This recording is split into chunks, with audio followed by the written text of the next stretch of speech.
Hello, everybody, and welcome into another season preview show at the Hockey Writers. I'm your host, Matthew Zator, and we are finally at the Edmonton Oilers to finish off our season previews. We got 32 teams on the season preview list now, so we've covered them all. I've got Brian here, who covers the Edmonton Oilers here at the site. Brian, how's it going?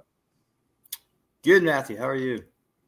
I'm good. We're into the preseason, and regular season just around the corner. Off season's over finally, or almost, I guess. It's been so slow. The off season and all the talk about trades and all the extensions, and none of it's happened. So I'm happy hockey's back, which is always great. So we're gonna talk about the Oilers. Big storylines, big talk throughout the offseason. As always, the Canadian teams are always in the news. Edmonton Oilers being one of them. So I mean, they have some. Of course, made it to the Stanley Cup final again. Couldn't get it done. We were there talking preview throughout the whole thing.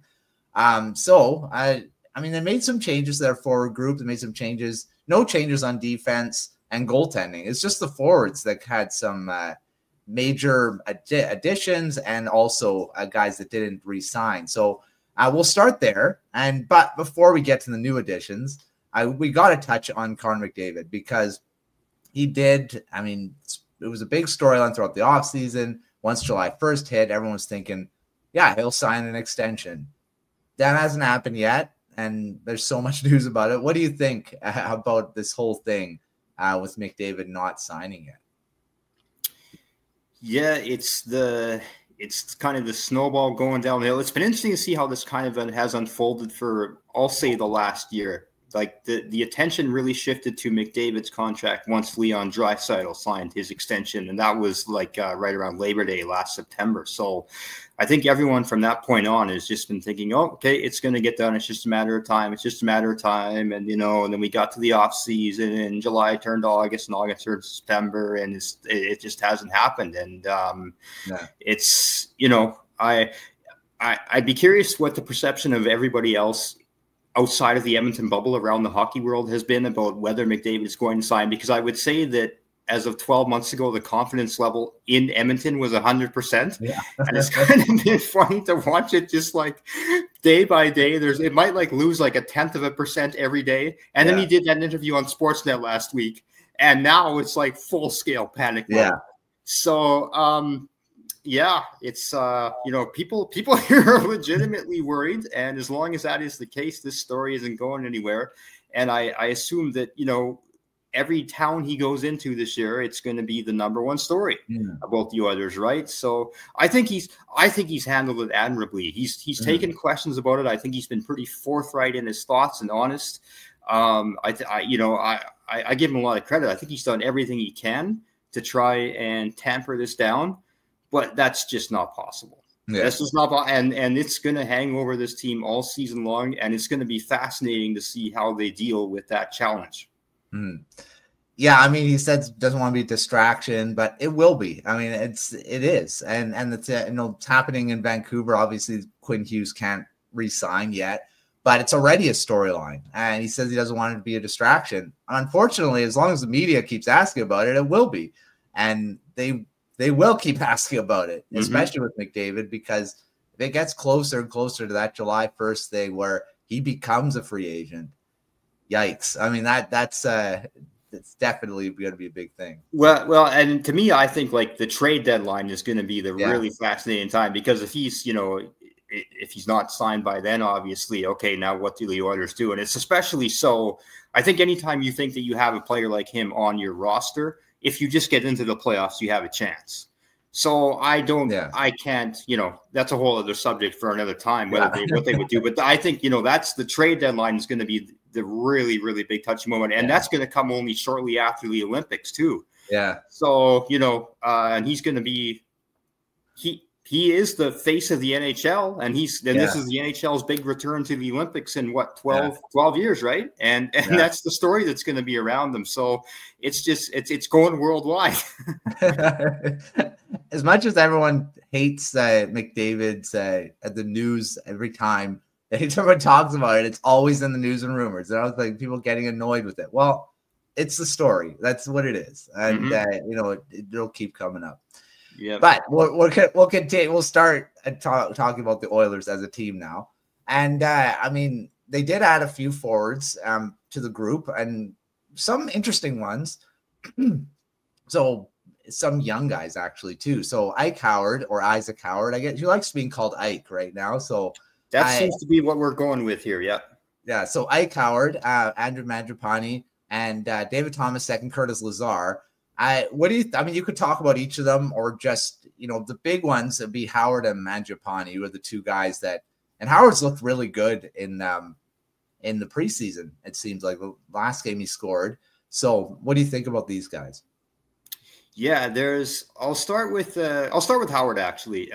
There's an awful lot of excitement and hype around him, and obviously he's got quite a track record, right? Hobie Baker Award winner. I think there was a lot of surprise that the Lightning traded him, and people looking at when he put him in this lineup with the veteran Oilers and surround them with a lot of talent that. Offensive talent, and you're thinking this guy might be a 20-goal scorer right off the bat. So I've kind of had, I've been kind of wait and see mode. Like, let's pump the brakes a bit on this kid. Let's let him get in here and see what he can do. And I've been impressed. You mentioned he just scored in the Oilers preseason game against Winnipeg. That was by far his best preseason game. The best he's looked as an Oiler so far in his. I mean, it's only his fourth game, right? They played a couple of rookie games against the Flames, scrimmages basically, and now he's played a couple of exhibition games, and he's already starting to look like he's the real deal. So I think the Oilers are going to give him every opportunity to make this team and have a significant role on this team, and we'll see what he can do. Whether he becomes, whether he's that guy right off the bat or not, I'm not sure. It might take him a year or two to get there, but there's lots of reason to be excited about him for sure. We got Andrew Mangiapane too, another former longtime Calgary Flame, switching sides in the Battle of Alberta. Not sure really what to expect from him. I mean, I think he's he kind of probably had a bit of a down year last year, I think. And so this is a bounce back opportunity for him. We've seen in the past where kind of veteran journeyman, it wouldn't really be fair to call him a journeyman, but a guy who's kind of, in that range, late 20s, early 30s, looking to kind of get their career back on track. And that's worked out for a bunch of guys here previously in Edmonton. And I think he'll fit in well. I don't think he's going to be a needle mover necessarily, but he's a nice complementary piece. And they needed guys like him based on some of who they lost. And then David Thomasek as well. Another guy who's kind of been a late bloomer over in Europe. And we'll be interested to see what he's like. I mean, he's put up big numbers overseas. Does that translate? I don't know. And he's looked okay in the preseason so far, but again, it's just a couple games. So he'll be a really interesting one to watch because the Oilers were very high on him. Obviously, that's why they signed him. Actually, there were a lot of teams that were interested in him. So he's got something going for him, and we'll see. He was very good overseas, and we'll just see if that translates. So all these guys are kind of they have some what ifs to them too, and Curtis Lazar too is really cool. He's actually a guy I covered back when he was in junior with the Oil Kings.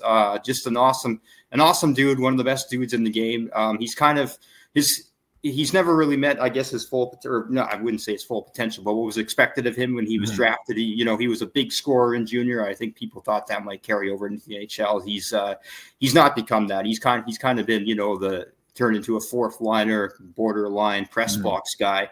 But he's had a chance to message with him a little bit. I know he's really excited to be back in Edmonton, and he'll just be a good guy to have around. You can never have too many guys like that on your team, even if he's only dressing for 50 games or so. And if he ends up getting sent down to Bakersfield, he'll be a great role model for the kids down there too. So that's kind of the forward group. So like I say, I think if you look at who they lost some guys who were impact players, right? Evander Kane, Corey Perry, who was shockingly good last year.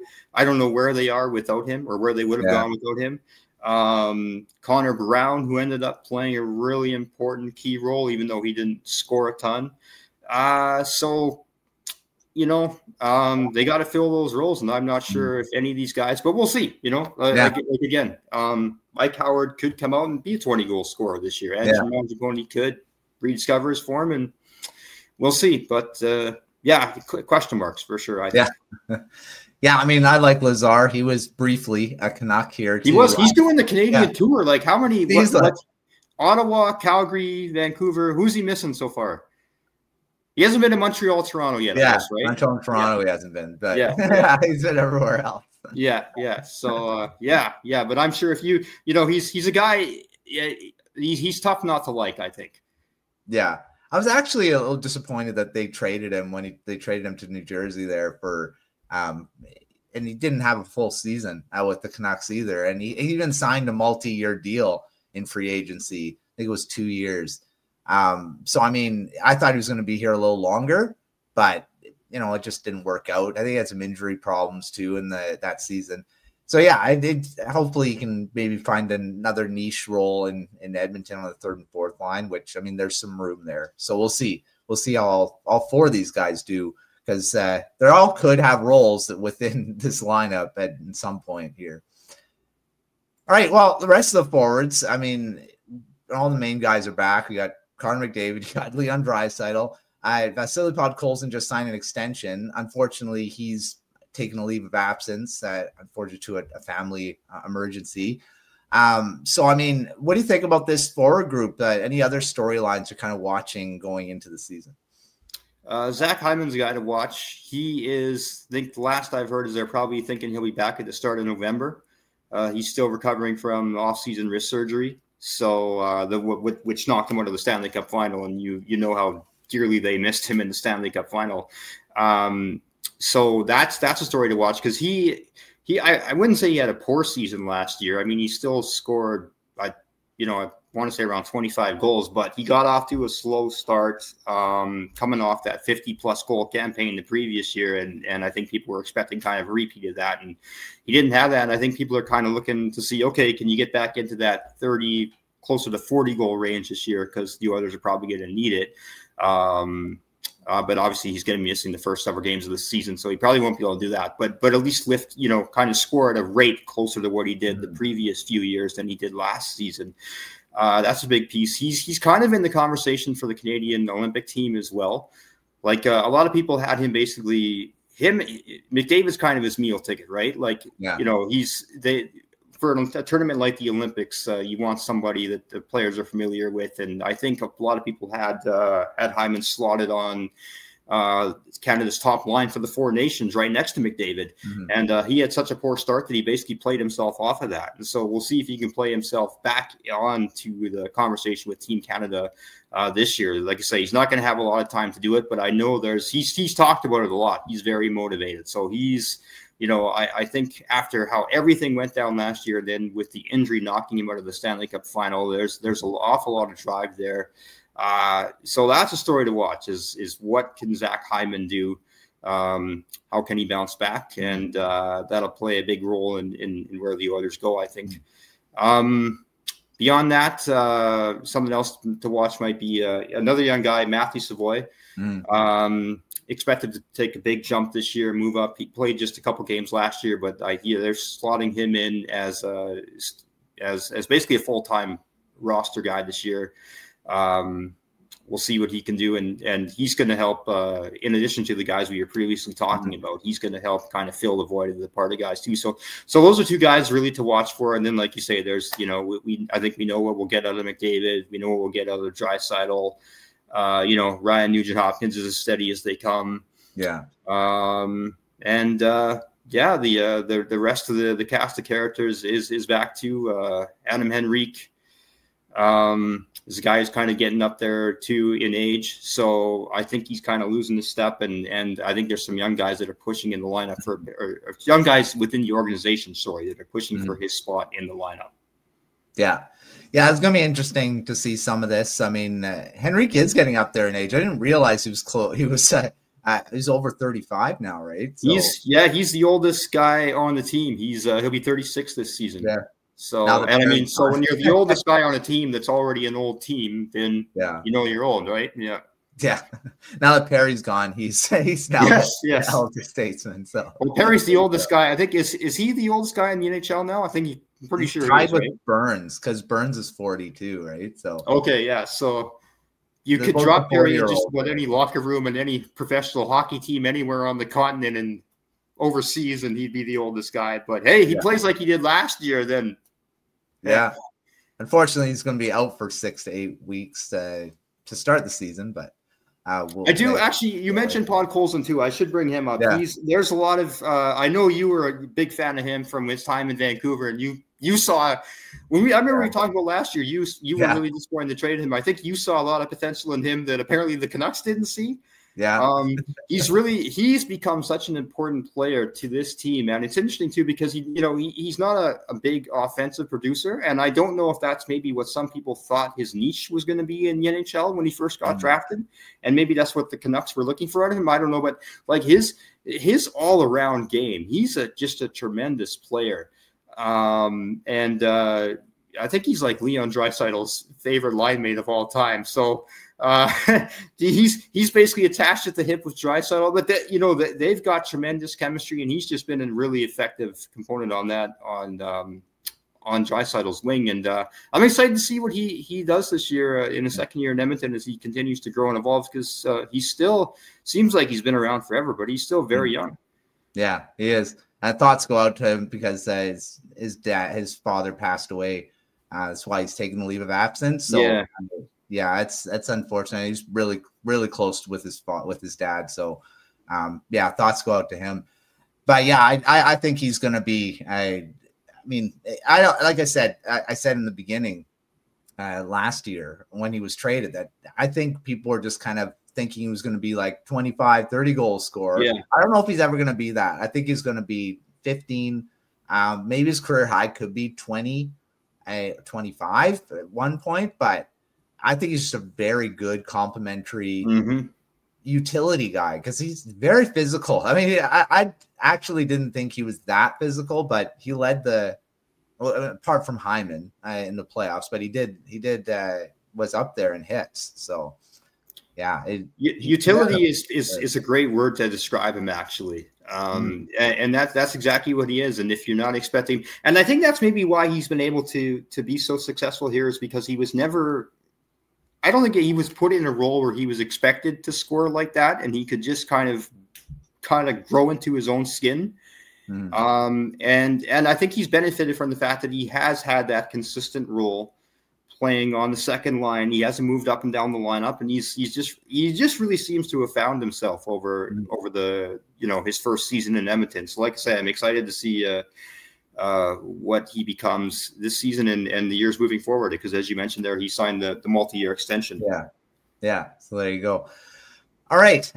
Let's briefly talk about the defense. I mean, there's no big additions there. I mean, the biggest one is probably Jake Wallman getting a full season with the team, because I mean, he was really effective when he was traded there. What do you think about this defense? Is it good enough? I mean, it has been good enough to get to the Stanley Cup final twice, but is it now a strength of the team when we were kind of always talking about it as maybe being a bit of a weakness? I think I would be concerned about Ekholm.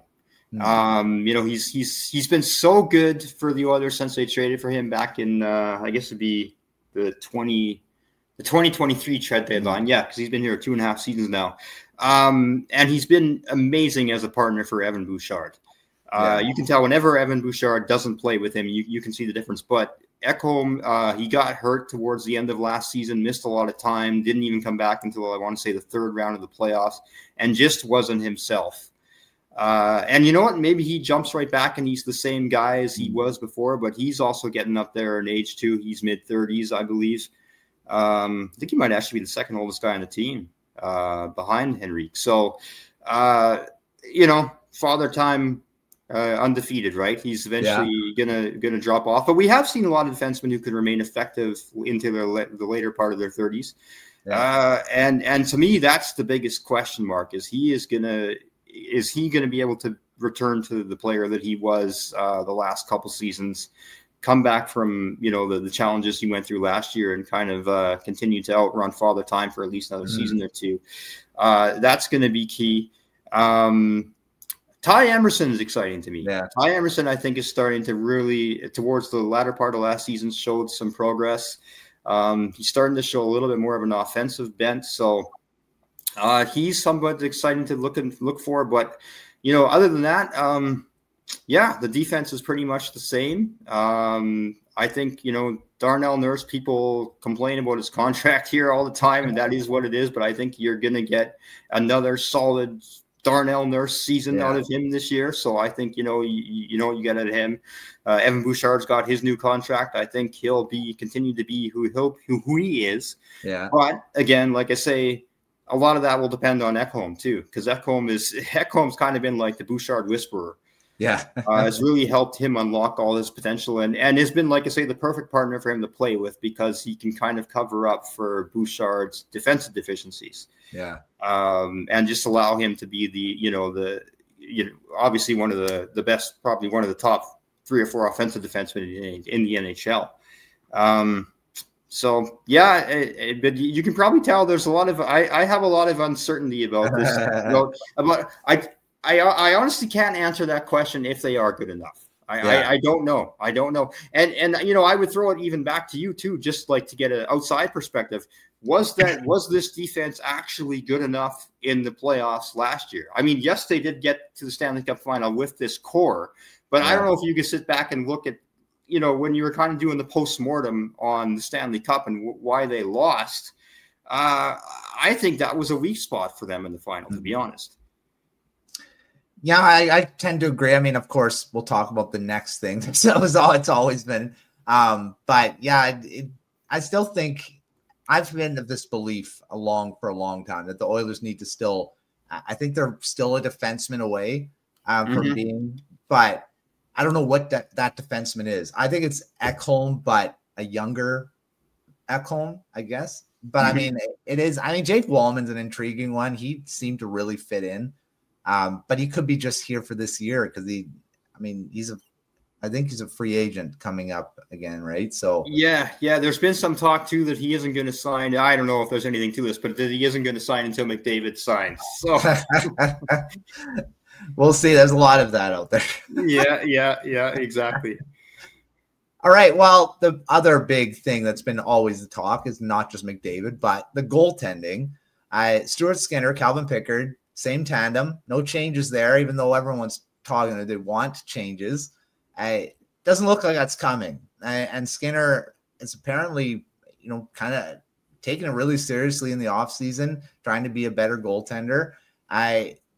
Is this tandem, do you think it's still something that needs to be addressed, or could they possibly win with this group? They could. I mean, they almost have. 2 years ago, this tandem was 1 game away from winning the Stanley Cup. So I mean, they're not. The way I kind of try to describe it is they're not a tandem that's going to backstop you to the Stanley Cup final, but they can be good enough to win the Stanley Cup final if the rest of the team kind of maybe plays above their pay grade. Yeah, I'll start with Skinner. I mean, Pickard is who Pickard is. Pickard's a solid, I think he's one of the better backups in the NHL, to be honest. Just really reliable. And we've seen him come in the playoffs the last couple of years and clean up Skinner's mess and help this team kind of ride out some tough stretches and get back on track. So, I mean, I don't think you could ask for – that's exactly what you want out of your backup goalie. And he's just such a calm, steady presence. So I think he's perfect for this team. Skinner, yes, you mentioned he's kind of taking it more. I don't want to say more seriously in the offseason, because I would say that it suggests he hasn't in the past, and I don't think it's the case. But he's kind of slimmed down a bit. We haven't seen him. He hasn't played in the preseason yet. I think he's going to. In the game, tonight, which I'm sure by the time everybody's watching this will have happened. But so we haven't got a look at this new look Stuart Skinner yet in action. But we'll see. I mean, I think, I don't know if I would ever say that Skinner's conditioning has been his detriment. Yeah. Right. So I don't know if kind of slimming down a little bit is gonna make a difference, but it certainly shows you towards where his commitment level is. Yeah. But yeah, ultimately, I think these two guys are who they are, and they're not the best in the league, and you just would like a little bit more consistency out of Skinner, and if you got that, then you could. That's really the last thing that I think that separates him from being one of the best goalies in NHL is that consistency. And sometimes goalies just don't have that. Sometimes it takes a while to discover it, and then people forget too. Like he's only going into this would only be his, I think, third full season as a starter. So, he's kind of young on the goaltending side of things. So he could still figure that out. And if you're the Oilers, you certainly hope this is the year that happens. Yeah. It sure seems he's been around a lot longer, but that's because we've seen him in the playoffs so much. I think it kind of extends. You're like, he's been around forever. No, he hasn't. Yeah. So, I mean, he might still – we all know the development of goaltenders is not linear. We don't know. I mean, he could still – the best could be yet to come. And I think maybe that's what the Oilers are kind of worried about. It's like, we'll get rid of him, and then all of a sudden he's a superstar somewhere else, right? We've seen that happen with goalies in this town in the past. So, I mean, maybe that's what they're afraid of. And he is coming up on free agency as well. So this season is going to be a big one for him.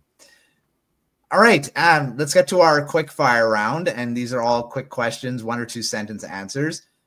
Start with where they kind of stack up in the Pacific, because I mean, of course, they've been really close to winning it the last couple seasons, but of course, Golden Knights won it this past season, and the Canucks previous to that. Where do they stack up here? Are they in that top tier still? Are they kind of battling out for the top, or do they take maybe a bit of a step back? I got Vegas as the division winner, and then I think it's a battle. I think it's open season among a few teams for the number 2, number 3, those playoff spots. And I think that's where the Oilers are in that mix. I think they can get the number 2 seed for sure. Yeah, I think so too. I mean, there's always so many questions in this division too. Like the Canucks could bounce back and be back to that, that tier as well. The Kings are going to be there. You've got these up and coming teams. I don't think the Ducks are there yet, but they could make a big jump at some point. Them and I think if we're both in Pacific Division cities here, and I think we're both kind of looking over our shoulder, that thinking that one of these years, both the Ducks and the Sharks are like another year or two further away. But one of these years, both of those teams are going to suddenly get really good. Yeah, right. If you look at the pieces they're putting in place, and if you're the rest of the division, you're hoping that's not for a couple of years yet. Yeah, I'd like it because I love how it being really competitive, even though you having to face a ridiculously good team every night. But I liked it when it was, almost every team was a competitive, right? When the Ducks and the Sharks were perennial playoff teams. And I mean, the Canucks and Oilers and Flames, they were all really good too. So I hope to get back to that at some point, even though it's always nerve-wracking to watch those games. But yeah, it should be good though. It's always fun hockey. All right. What do you see as the biggest, I mean, maybe an obvious one, but what's the biggest storyline question kind of going into this season? Well, we've already talked McDavid to death, so I won't do that one because everybody knows. So I'll say that it's Ekholm. Yeah, and I kind of touched on that, but who can Ekholm return to form, or I've gone through that, but that's what it's going to be to me. So, that's a big one because we become back to that a complementary piece to Bouchard. That's a big deal, and then Wallman. I mean, if he's back, then he's just an extra on, I guess, a cherry on top of that, right? So exactly. All right, there's a couple candidates for this one. Breakout stars. I mean, there's a couple really young guys in the lineup. Who do you see as breaking out this season? We talked about Howard and Savoy. I think those are the 2 top contenders. I think I'll give I wouldn't necessarily say a breakout star, but somebody that could be maybe a surprise regular in the lineup is Noah Philp. Yeah. He's looked tremendous in the preseason. He played 15 games last year, so they kind of got him in. He's a late bloomer, 27 years old, came out of U Sports, and just kind of clawed his way up the ladder. Really similar story to Derek Ryan, actually. Mm. And I think he can play a similar role. He's a good face-off guy, just a really good two-way player. I don't know if that's somebody that they necessarily had pencils in as being part of the NHL roster. He probably thought he might have been the first guy up from Bakersfield.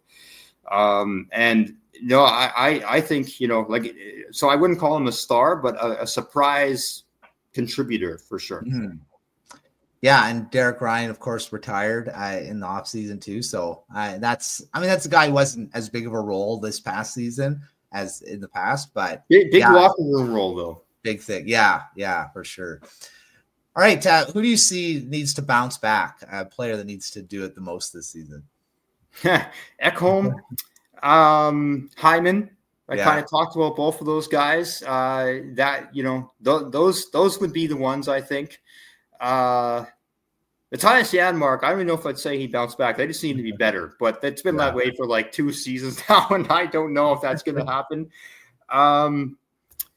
That would probably, those would be the ones. Yeah, for sure. Hyman definitely, if he can get closer to that 60 goal guy again, that's a big thing. That'd be massive. All right, X factors. I mean, can be a situation, can also be a player, but what do you see as the biggest X factor this season? We've talked about this, but I'm going to say I'm going to put a different spin on this. It's going to be how the team responds to the McDavid distraction. Mm-hmm. I think, and I actually think they're going to handle it pretty well. I think they've handled it pretty well before. This is an older team. This is a veteran team. This is a team that's been through an awful lot the last couple of years, and they somehow still managed to get through it and have tremendous success. So I think they'll handle that noise well, but this is going to be something like a distraction level they've not experienced before, and I think it's it'd be hard to think of even a parallel in the NHL that's gone on for an entire season like this. Maybe Mitch Marner in Toronto last year, with Toronto being Toronto, but that's not even close to the level of this. So that's it, is how do you handle this incredible distraction that no matter what you do, because that's the thing too, right? It's like no matter what they try to do to deflect this, you talked about this, there's nothing they can do to make you go away short of McDavid signing. So it's so they're gonna have to, it's gonna test their character, and I think they'll do well with it. I really do, but that to me is the big question. Yeah, I was gonna say he can fix it really quickly. Just sign the extension. Exactly. And people around here would love that. So yeah, but it doesn't sound like that's coming soon. So we'll just have to wait, and hopefully it is done for Oilers fans' sake. That is. All right, prospects. I mean, the Oilers don't have a lot of these guys, and I don't know how many spots they've got open on the lineup. I mean, these won't be surprises. Savoy and Howard, they're basically locks. But who do you see as maybe surprising? You've kind of seen the preseason already that might kind of surprise, that make the lineup and no one expects.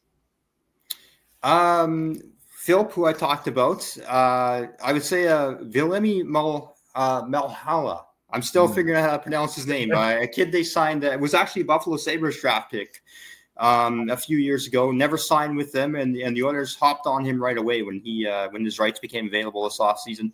He's been really impressive in the rookie games and rookie game scrimmages against the Flames and the preseason as well so far. So he actually, I'll say this, it's been really exciting to see how well. Like I say, it's a small sample size so far between the rookie games and the preseason, but there has been more young Oilers prospects that have really shown strongly than I can remember in recent years. He would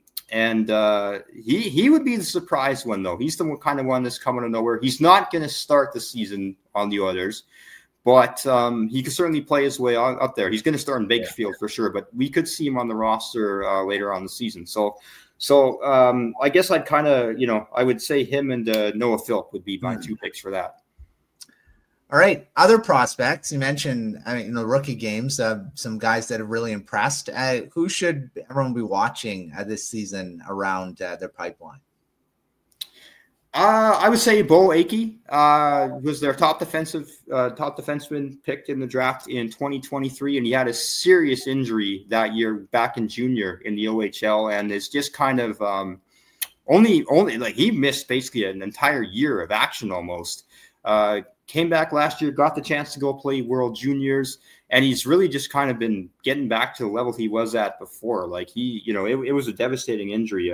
Was surgery on both shoulders. You can imagine trying to come back from that. So yeah. So he's starting to look like again the guy that everyone kind of envisioned him being now. So I'm excited to watch where he is because as we were talking about the Oilers defense, they could use someone down the pipeline that's ready to come up and challenge and push and step in and fill in the roles, especially if a couple of these guys leave in free agency in a year or so. Or if Wallman doesn't resign. Yeah. So that's somebody that I would definitely keep an eye on. Nathan Day, the goalie too, has looked really good in preseason rookie camp. He's going pro this year. Finished up his junior career with Flint last season, and we'll see. He's further down too. We'll see if he starts in the ECHL or the AHL. But I think long term they might have somebody in him. So I'm intrigued to see how he does in his first year as a pro, because he looked great towards the end of the season in the ECHL last year. So excited to see what kind of steps he takes. For sure. And I mean, especially if Stuart Skinner kind of moves, I'm not saying he's going to become a starter or anything, but I mean, goaltending is, you want to see the future kind of coming in too, right? So exactly. Yeah. All right. This one, actually, well, it's between two guys. Who's leading the team and scoring and forward? Of course, defense will be Evan Bouchard. We don't really have to say, we probably don't have to say anything but that. But is it Draisaitl or McDavid leading the team and scoring this season? I'm going to go Draisaitl, both in goals and points, actually. He did last year, and I think he will again this year, too. McDavid might get him in points. Draisaitl for sure in goals, but if I have to make a pick, I'll say Draisaitl in both. And yes, Bouchard. Bouchard is the easy candidate to pick for defense. There's not much question about that one. Yeah, for sure. All right, final thing. What do you got for a bold prediction or a hot take for the Oilers this season? You probably have a few ways you can go with it. Okay. I will say McDavid re-signs, but the Oilers do not win the Stanley Cup. I don't know if that's probably not that bold of a prediction. The McDavid re-signing one is. Yeah. So there you go. I say McDavid re-signs. All right. Yeah, at this point, everyone said that's kind of a bold prediction right now. Yeah, so we'll see. We'll see what happens. And as you know from all our playoff previews last year, I got pretty much everything wrong. So that might have just been the kiss of death right there. Yeah. I'm going to get run out of this town.